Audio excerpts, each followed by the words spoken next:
Assalamualaikum warahmatullahi wabarakatuh.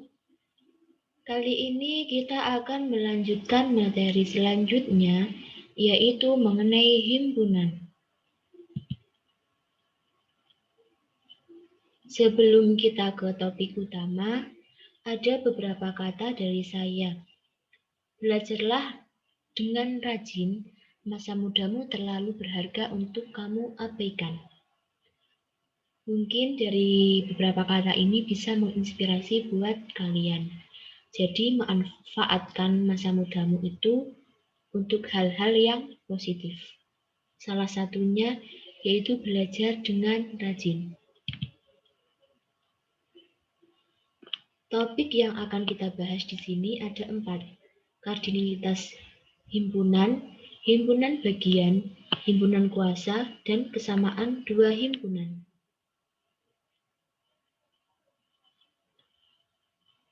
Topik yang pertama yaitu mengenai kardinalitas himpunan. Definisi dari kardinalitas himpunan adalah bilangan yang menyatakan banyaknya anggota dari suatu himpunan dan dinotasikan dengan NA, di mana A itu sebagai himpunan, sedangkan N itu menyatakan banyaknya.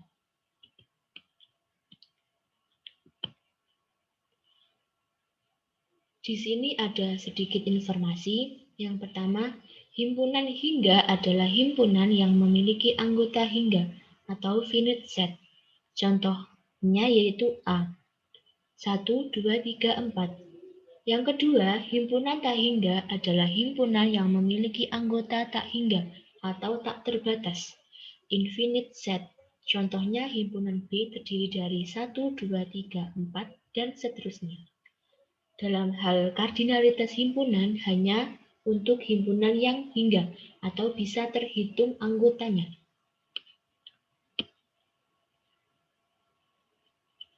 Contoh dari kardinalitas himpunan adalah tentukan banyaknya anggota himpunan A dan B sebagai berikut.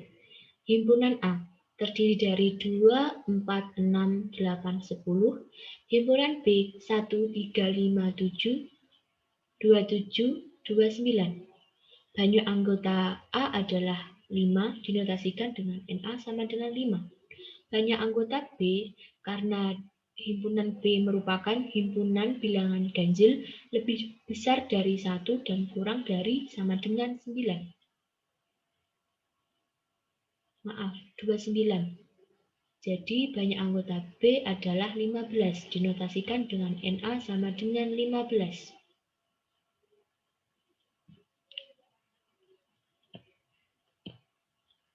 Topik yang kedua yaitu mengenai himpunan bagian.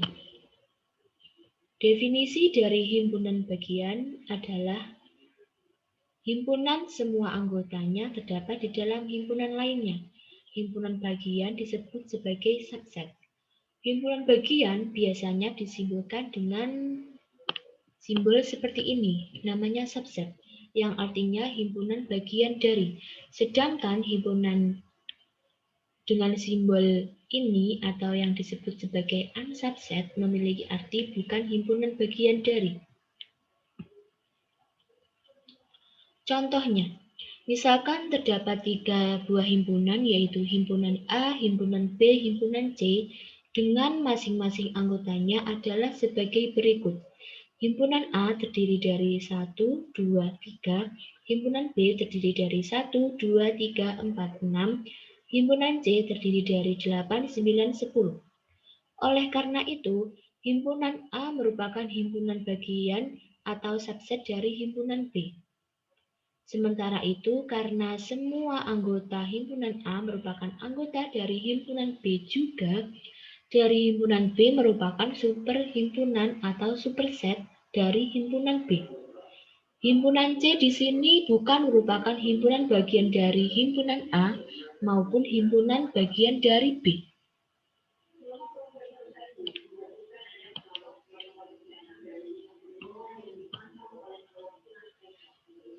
Topik yang ketiga yaitu himpunan kuasa.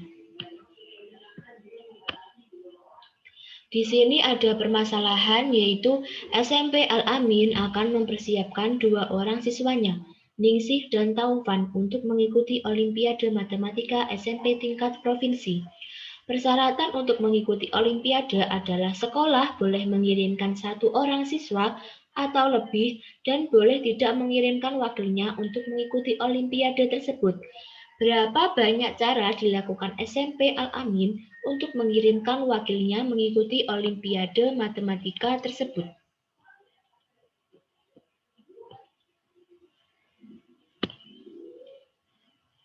Alternatif penyelesaiannya, banyak cara yang dilakukan SMP Al-Amin dalam mengikuti Olimpiade Matematika tersebut adalah sebagai berikut. Cara pertama, tidak mengirimkan siswa mengikuti Olimpiade.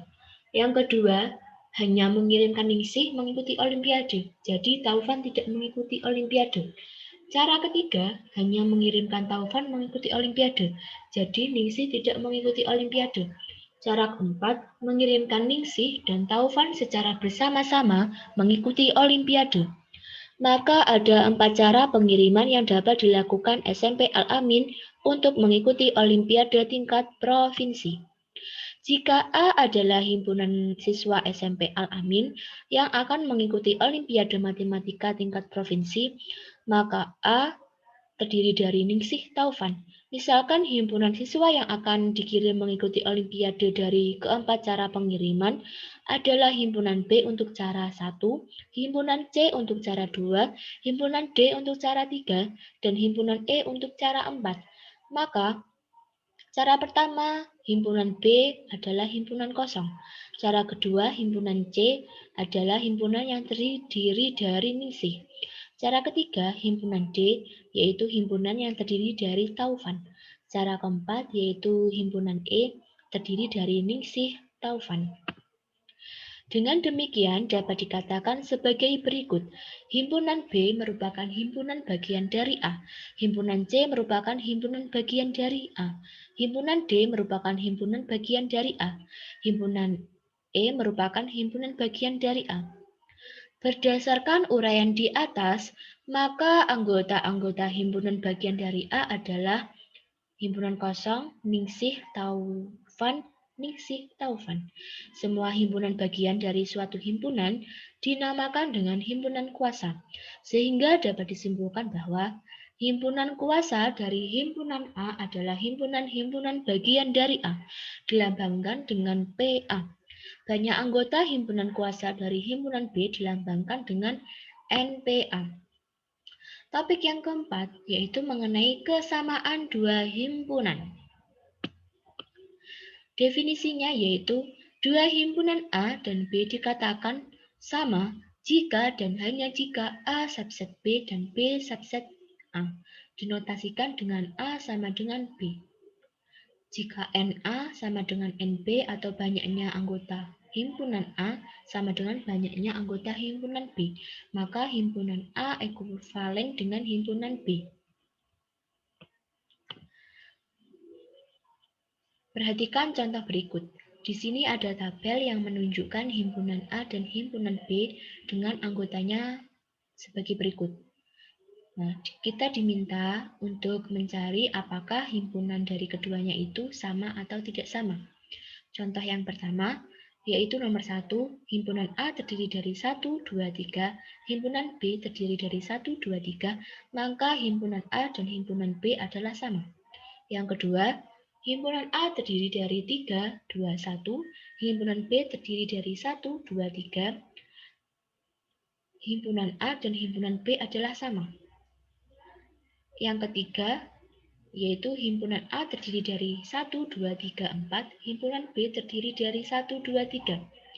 Karena banyaknya himpunan itu berbeda, himpunan A terdiri dari 4 anggota, himpunan B terdiri dari 3 anggota, dan B itu subset dengan A, tapi A tidak subset dengan B, maka kedua himpunan, yaitu himpunan A dan himpunan B, itu tidak sama. Untuk contoh selanjutnya bisa dipelajari sendiri. Dari apa yang saya sampaikan hari ini, mungkin dari kalian ada yang belum paham. Silahkan jika ada pertanyaan, komentar, saran, bisa kembali ke kelas Edmudu. Sekian dan terima kasih. Wassalamualaikum warahmatullahi wabarakatuh.